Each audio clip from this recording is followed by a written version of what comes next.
मंच पर विराजमान अभी जिनको आप बीसी के माध्यम से सुन रहे थे, ऐसे हमारे केंद्रीय मंत्री इलेक्ट्रॉनिक्स एवं सूचना प्रौद्योगिकी विभाग, भारत सरकार, श्री अश्विनी वैष्णव जी, माननीय केंद्रीय राज्य मंत्री इलेक्ट्रॉनिक्स एवं सूचना प्रौद्योगिकी विभाग जितिन प्रसाद जी, माननीय राजस्थान सरकार में कैबिनेट मंत्री सूचना प्रौद्योगिकी एवं संचार विभाग कर्नल श्री राज्यवर्धन सिंह जी राठौड़ साहब, मुख्य सचिव राजस्थान सरकार श्री बी श्रीनिवास जी, सीओ इंडिया एआई भारत सरकार श्री अभिषेक सिंह जी, सचिव सूचना प्रौद्योगिकी एवं संचार विभाग रवि कुमार सुरपुर जी, आयुक्त एवं विशिष्ट शासन सचिव सूचना प्रौद्योगिकी विभाग हिमांशु गुप्ता जी, और इस कार्यक्रम में आए सभी युवा उद्यमीगण, निवेशकगण, आईटी प्रोफेशनल, सभी अतिथिगण, उपस्थित विद्यार्थीगण, इस कार्यक्रम में आए सभी मेरे भाई और बहनों, आप सभी का इस Rajasthan regional AI impact conference में बहुत बहुत स्वागत, अभिनंदन। हम सभी के लिए प्रसन्नता का विषय है कि एआई जैसे महत्वपूर्ण विषय पर विचार विमर्श करने वाले इस आयोजन के लिए हमारी इस गुलाबी नगरी को चुना है। इसके लिए मैं आपको बधाई देता हूं। मित्रों, ये आज की आवश्यकता है। देश के यशस्वी प्रधानमंत्री नरेंद्र मोदी जी के नेतृत्व में आप देख रहे हैं कि हर क्षेत्र में हमारा भारत आगे बढ़ रहा है, और हम कह सकते हैं कि विकसित भारत 2047, विकसित भारत 2047 के लगातार आप देख रहे हैं कि हर क्षेत्र में प्रधानमंत्री जी के नेतृत्व में हमारा देश आगे बढ़ रहा है। हम भारत की प्रगति को आगे बढ़ाने के लिए एआई का सफलतापूर्वक सही उपयोग करते हैं तो इससे बड़े बदलाव लाए जा सकते हैं। उन्होंने स्पष्ट किया है कि एआई केवल एक तकनीकी नहीं, ये 21वीं सदी में राष्ट्रीय शक्ति और समृद्धि का आधार है। क्योंकि आपने देखा होगा 1893 में स्वामी विवेकानंद जी ने कहा था 21वीं सदी भारत की होगी, और उन्होंने युवाओं से आह्वान भी किया था, उठो जागो और इस देश दुनिया पर छा जाओ। मित्रों, मैं आपसे कहना चाहता हूं, उस नरेंद्र ने कहा था और ये नरेंद्र करके बता रहे हैं, ये आपके सपनों को साकार करने का समय है। और इसलिए मैं युवाओं से कहता हूं कि आप आगे आइए। ये डबल इंजन की सरकार पूर्ण रूप से तैयार है। सोचिए, विचार करिए और अपनाइए और आगे बढ़िए। एआई हमारी देश नीति, हमारी अर्थव्यवस्था, हमारी सुरक्षा, हमारे समाज को बेहतर आकार दे रहा है। एआई इस सदी में मानवता के लिए एक नया कोड, एक नई भाषा लिख रहा है। प्रधानमंत्री जी का विजन है कि भारत केवल एआई का उपभोक्ता ना बने, बल्कि एआई का एक प्रमुख निर्माता और निर्यातक भी बने। साथियों, प्रदेश में तकनीकी स्टार्टअप का एक बेहतर इकोसिस्टम विकसित करने के लिए हमारी सरकार भी अनेक स्तरों पर प्रयास कर रही है।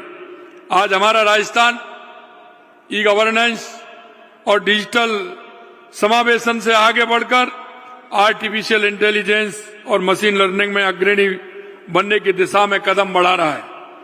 आर्टिफिशियल इंटेलिजेंस हमारी डिजिटल यात्रा का अगला चरण है।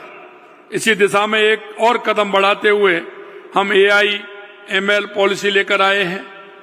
यह नीति से एआई सिस्टम अधिक पारदर्शी, निष्पक्ष और निजता के संरक्षण के प्रति जवाबदेह बनेगा। आर्टिफिशियल इंटेलिजेंस एवं मशीन लर्निंग के उपयोग से सार्वजनिक सेवा वितरण को अधिक त्वरित, पारदर्शी एवं नागरिक केंद्रित बनाया जा सकेगा। इससे प्रशासनिक दक्षता में वृद्धि होगी और नवाचार आधारित आर्थिक विकास को प्रोत्साहन भी मिलेगा। नीति से एआई से जुड़े साइबर अपराधों की रिपोर्टिंग एवं समाधान की प्रक्रिया स्पष्ट एवं आसान बनेगी। प्रदेश में एक artificial intelligence centre of excellence की स्थापना भी की जाएगी। स्कूलों में आईटीआई, पॉलिटेक्निक संस्थानों, कॉलेजों में एआई शिक्षा को प्रोत्साहन दिया जाएगा। उद्योग, स्टार्टअप एवं रिसर्च संस्थानों को एआई से जुड़ी पहलें करने के लिए रिप्स, एमएसएमई एवं स्टार्टअप नीतियों के अनुरूप टॉप अप प्रोत्साहन दिए जाएंगे। यह पॉलिसी प्रदेश को निवेश एवं नवाचार के प्रमुख केंद्र के रूप में विकसित करने में सहायक सिद्ध होगी। डिजिटल राजस्थान की दिशा में डिजीफैक्ट एक महत्वपूर्ण आयोजन है। यह आपस में जुड़ने और आत्मविश्वास के निर्माण का एक मंच भी है। यह स्टार्टअप को निवेशकों से, विद्यार्थियों को अवसरों से, उद्योग को सरकार से जोड़ने का से हमारे प्रदेश के 80,000 ई-मित्र सेंटर्स हैं, 20,000 से ज्यादा मेडिकल फैसिलिटीज हैं, 50,000 से ज्यादा शिक्षा संस्थान हैं, 25,000 से ज्यादा राशन की दुकान है, 10,000 से ज्यादा आंगनबाड़ी और एएनएम केंद्र हैं, 25,000 से ज्यादा राजस्व और प्रशासनिक कार्यालय जुड़े हुए हैं। नई तकनीक में अवसर सर्जित करने के लिए अटल इनोवेशन स्टूडियो एवं एक्सीलेटर स्थापित कर रहे हैं। हमने स्टार्टअप लॉन्च पैड स्थापित किए हैं, जिससे युवाओं को नए स्टार्टअप शुरू करने और अपने नवाचार क्षमताओं को प्रदर्शित करने का अवसर मिल सकेगा। स्टार्टअप फाउंडर और युवाओं के कौशल संवर्धन के लिए learn, earn and progress leap program शुरू कर दिया गया है। युवाओं को तकनीकी में प्रशिक्षित करने के लिए 3 सेंटर फॉर एडवांस स्किलिंग स्थापित किए जा रहे हैं। तकनीक के साथ ही अन्य सभी क्षेत्रों में हमारी पहलों से प्रदेश में निवेश अनुकूल वातावरण तैयार हुआ है। पिछले 2 वर्षों में राजस्थान ने तीव्र औद्योगिक विकास के दौर में कदम रखा है, जहां निवेश के लिए किए वादे और समझौते तेजी से धरातल पर उतर रहे हैं। राजिंग राजस्थान ग्लोबल इन्वेस्टमेंट समिट के दौरान 35 लाख करोड़ रुपए के निवेश समझौते किए गए थे और इनमें से 8 लाख करोड़ से अधिक रुपए के अधिक प्रोजेक्ट धरातल पर आने लगे हैं। हमने 2 दर्जन से अधिक नई नीतियां लागू की हैं। जहां एक और नीतिगत निर्णय लिए जा रहे हैं, वहीं दूसरी ओर धरातल पर कार्य को गति देने के लिए ईज ऑफ डूइंग बिजनेस की दिशा में कदम उठाए गए हैं। मित्रों, मैं कहना चाहता हूं कि राजस्थान में बहुत बड़ी संभावना है और उन संभावनाओं को देखते हुए मैं कहता हूं कि अब राजस्थान अभी बहुत आवश्यकता है और हमें उस आवश्यकता को देखते हुए हम राजस्थान के युवाओं से आह्वान करना चाहते हैं कि आप किसी भी क्षेत्र में आइए, क्योंकि हम रोजगार सृजन की बात करते हैं। हमने राजस्थान के अंदर रोजगार सृजन करने में सरकारी नौकरियों में हमने कहा था, हमने 92,000 नियुक्ति पत्र दिए।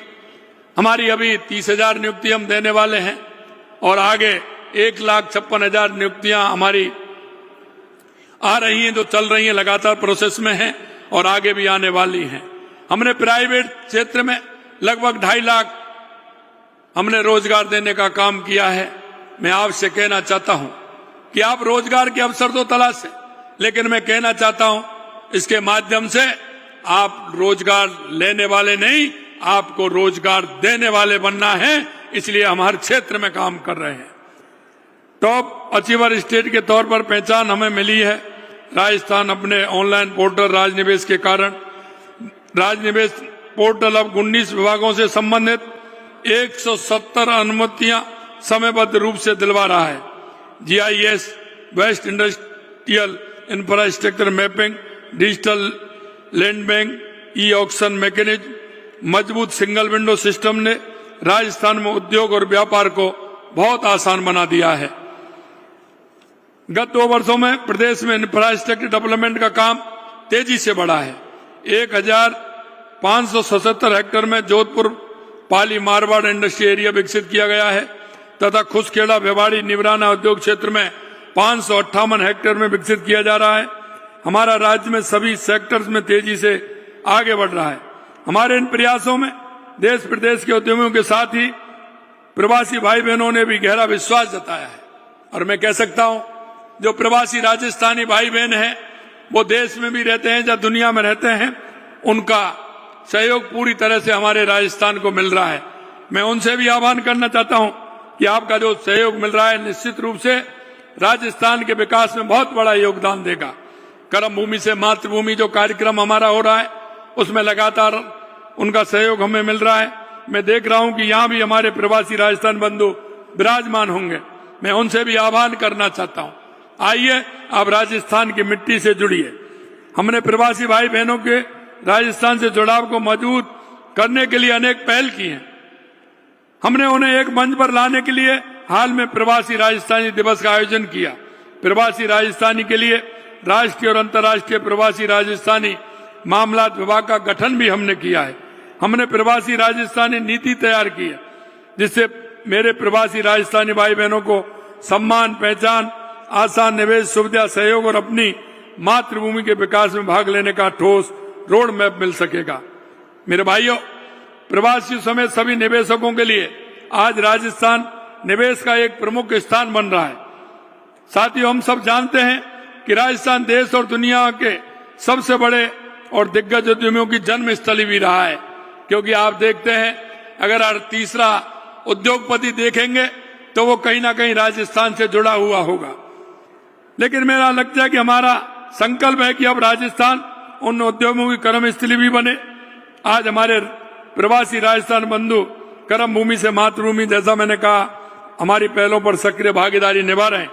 मुझे भरोसा है कि आप सबकी सक्रियता, भागीदारी राजस्थान को स्टार्टअप तकनीकी के क्षेत्र में नई ऊंचाइयां प्रदान करने में मददगार बनेगी। आज हर हाथ में मोबाइल है और ऑनलाइन सेवाओं का सब लाभ उठा रहे हैं, जिसमें ऑनलाइन धोखाधड़ी की आशंका बढ़ जाती है। मैं आपको आश्वस्त करना चाहता हूं कि राजस्थान सरकार प्रदेश में साइबर क्राइम को पनपने नहीं देगी। और लगातार आप देख रहे हैं, हमने हर उद्यमी को कहा है कि आपको चिंता करने की जरूरत नहीं है। राजस्थान सरकार पूर्ण रूप से उनकी सुरक्षा के लिए, उनके काम के लिए पूरी तरह से तैयार है। इसलिए मैं ये भी कहना चाहता हूं, आपको किसी प्रकार की चिंता करने की आवश्यकता नहीं है। मैंने युवाओं से आह्वान भी किया है कि जो नए स्टार्टअप बना रहे हैं, नए इनोवेशन कर रहे हैं, हमने कहा है कि महीने में एक दिन ऐसे युवाओं से हम बात करेंगे और उनको चिन्हित करके उनको बुलाएंगे और उनकी बात सुन करके उनको आगे बढ़ाने का काम करेंगे। ये भी हमने निर्णय लिया है। हमने ऑपरेशन एंटीवायरस चलाकर इन असाधारण तत्वों को जेल पहुंचाने का काम भी किया। इस मंच के माध्यम से मैं प्रदेशवासियों से अपील करूंगा कि इंटरनेट सेवाओं का उपयोग सावधान और सचेत होकर करें। एआई हमारी राजनीति, हमारी अर्थव्यवस्था, हमारी सुरक्षा और यहां तक कि हमारे समाज को भी नया आकार दे रहा है। एआई इस सदी में मानवता के लिए कोड लिख रहा है। एआई स्वास्थ्य, शिक्षा, कृषि और अन्य क्षेत्रों में सुधार करके लोगों के जीवन को बदलने में मदद कर रहा है। यह विकसित भारत और विकसित राजस्थान के लक्ष्यों को हासिल करने में मददगार बन सकता है। मित्रों, मैं कहना चाहता हूं, देश के यशस्वी प्रधानमंत्री नरेंद्र मोदी जी के नेतृत्व में यह डबल इंजन की सरकार लगातार काम कर रही है।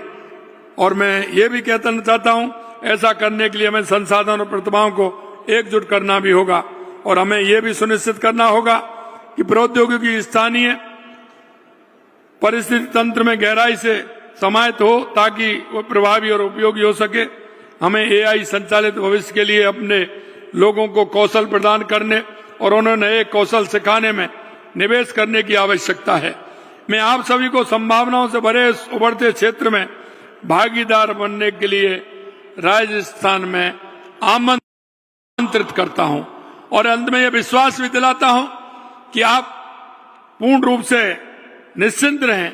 हमारी सरकार पूर्ण रूप से आपके सहयोग के लिए तैयार है, आपके काम के लिए तैयार है। राजस्थान में जैसा मैंने कहा बहुत बड़ी हर क्षेत्र में गुंजाइश है। आप आइए और अपने क्षेत्र में आकर के काम करिए। इतना ही मुझे कहना है। आप सभी इस एआई कॉन्फ्रेंस में पधारे हैं, आप सभी के लिए पुनः मैं बहुत बहुत धन्यवाद देता हूं। मंच पर आए हुए हमारे केंद्रीय राज्य मंत्री साहब जितिन जी को भी धन्यवाद देता हूं, और अश्विनी वैष्णव जी हमारे बीसी के माध्यम से जुड़े, उनको भी धन्यवाद देता हूं।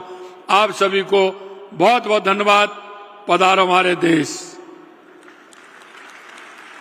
जय हिंद, जय भारत, जय राजस्थान।